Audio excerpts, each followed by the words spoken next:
এখন টেবুল আছে আৰু কেইজনমান ল'ৰা ছোৱালী আছে দেখিছেনে তাতে কি হৈ আছে কোনোবাই গম পাইছেনে কি হৈ আছে ফাৰ্মাৰ ৰেজিষ্ট্ৰেশ্যন কোনোবাই কৰিছেনে আজি হৈছে কেইজন হৈছে ফাৰ্মাৰ ৰেজিষ্ট্ৰেশ্যনটো খুব 18 পৰা 10 জন মানে এই 18 পৰা 10 জন এটা কথা অলমোষ্ট গোটেইখিনিটো মাৰ্জিনেলাইজ কৃষকেই হয় মানে পিএম কিষাণ পাবৰ যোগ্য বুজিলে না কথাটো তাৰ মানে অসমত এই মুহূৰ্তত 24.5 লাখ কৃষকৰ ৰেজিষ্ট্ৰেশ্যন আছে আৰু কিমানে পিএম কিষাণ পাই 18,60,000 আৰু হপককে কমি যাব পাৰে নেক্সট ইনষ্টলমেণ্টটো কিয় কমি যাব পাৰে গম পাইছেনে কেৱাইচি আপডেট নাই আধাৰ লিংক হৈ থকা নাই মাত্ৰ 12.5 লাখৰহে হৈ আছে যদি এইখিনি কাম নকৰো এই যে আমাৰ কেৱাইচি আপডেট নকৰো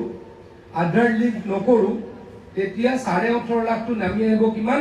12.5 লাখলৈ কৃষকে 6,000 টকাটো পোৱা বন্ধ হৈ যাব হয় নমস্কাৰ আপোনালোকে দেখিব পাৰিছে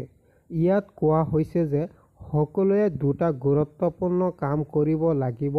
নহলে আপোনালোকৰ নাম কৰ্তন কৰা হ'ব পিএম কিষাণ তালিকাৰ পৰা আপোনালোকে লাভ নকৰিব পিএম কিষাণৰ 24 নং কিস্তিৰ ধন লাখ লাখ কৃষকৰ বাবে আজিৰ গুৰুত্বপূৰ্ণ খবৰ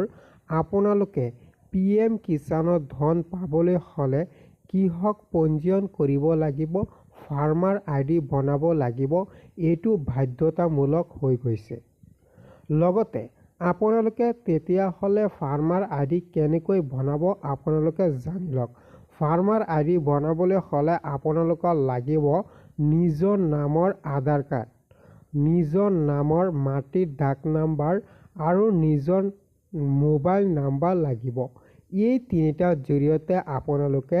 আপোনালোকৰ গাঁৱত থকা যিকোনো এটা CSC চেণ্টাৰত গৈ আপোনালোকে ফাৰ্মাৰ আইডি ৰেজিষ্ট্ৰেশ্যন কৰি লওক বা কৃষক পঞ্জীয়ন কৰি লওক এই কাম কৰিলে আপোনালোকে পাব পিএম কিষাণৰ ধন আৰু এটা কাম কৰিব লাগিব আপোনালোকৰ সেইটো হৈছে যিসকলে পিএম কিষাণৰ ধন পাই আছে তেওঁলোকে KYC কৰিব লাগিব ইয়াত কোৱা হৈছে যে আপোনালোকে যদি KYC নকৰে তেতিয়াহলে আপোনালোকৰ নাম তালিকাৰ পৰা কৰ্তন কৰা হ'ব আপোনালোকে KYC আপডেট কৰি লওক লগতে সকলো কৃষকে ফাৰ্মাৰ আইডি বনাই লওক এই দুটা কাম বাধ্যতামূলক